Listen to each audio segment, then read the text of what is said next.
Have you ever heard of the word kafala or a kafala system? It is actually a kind of a sponsorship system which is mostly used in several Gulf countries to regulate the migrant workers. But for years, the system has been one of the most controversial labor system in the world. Now, what exactly the kafala system is, let's understand in this video. So basically, kafala means sponsorship in Arabic. Under this system, a migrant workers' legal status is tied to their employer, which is known as kafil. So that means a worker cannot change jobs, leave the country, or even renew their residency without their employer's permission. Now let's take an example. Let's suppose you want to work in a Saudi Arabia. Now from a Saudi Arabia there might be an individual or the company who will sponsor you or to give you the employment. Now the one who is giving you the employment is known as employer or a sponsor.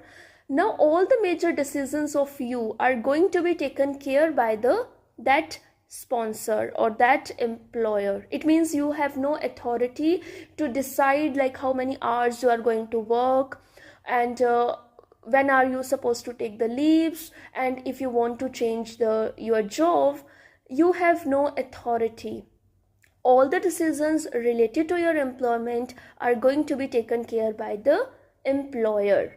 Now, don't you think that this is a kind of modern day slavery or a kind of infringement of the basic human rights? Of course, that's true, and that's why it was being criticized by major other countries, because there is a high risk of exploitation and abuse. And sometimes there are certain disputes between employer and an employee, but there is no authority or there is no mechanism where you can address your issues, whatever you are suffering. So of course this is a clear-cut exploitation, and because of that also millions of workers from Asia and Africa, they are affected by such policies where they felt exploited and their voices are unheard. Sometimes they face discrimination at the workplace. Their work is not fairly compensated by the employer, but their voices are unheard because of such kind of laws. And now the Saudi Arabia has its vision of 2030, and to related to this vision 2030, this is also one of the initiative which is taken by the Saudi Arabian government, because they want to diversify their economy. They don't want to limit their economy only to the oil export. So to diversify economy, of course they need to change their domestic laws, and one such initiative is to abolish the kafala system. Because by ending this kafala system, of course it's going to glorify the image of Saudi Arabia, and it will also attract the millions of workers across the globe to seek employment opportunities in Saudi Arabia. And of course it's going to attract the investors also, because when the domestic policies are worker friendly, of course there is going to be investment in the country. So to keep all these things in mind, that's why Saudi Arabia decided to abolish the kafala system and to make this sector more transparent and more equal.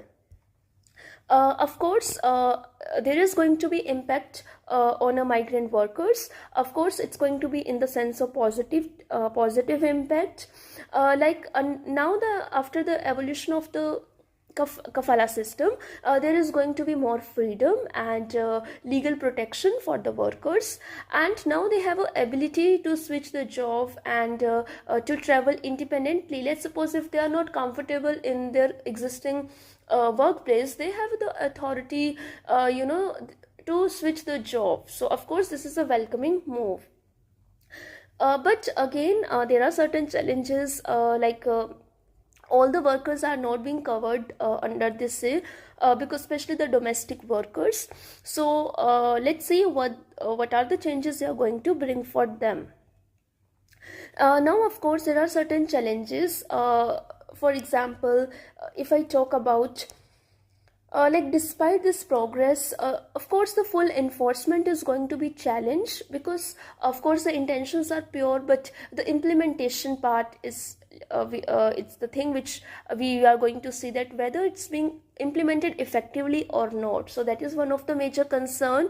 And again, domestic workers, they are still under old conditions, so that is one of the major challenge.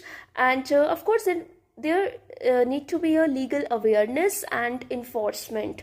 So if we work on all these things, of course it's going to be more equitable society. Now in conclusion, I would say that of course this is the major step forward, and but this is not the end of the journey. True progress means protecting every worker's rights, ensuring that those who build nations can also build their own future with dignity. Now this is the end of the video. Thank you so much for watching this video. See you in the next video. Thank you so much.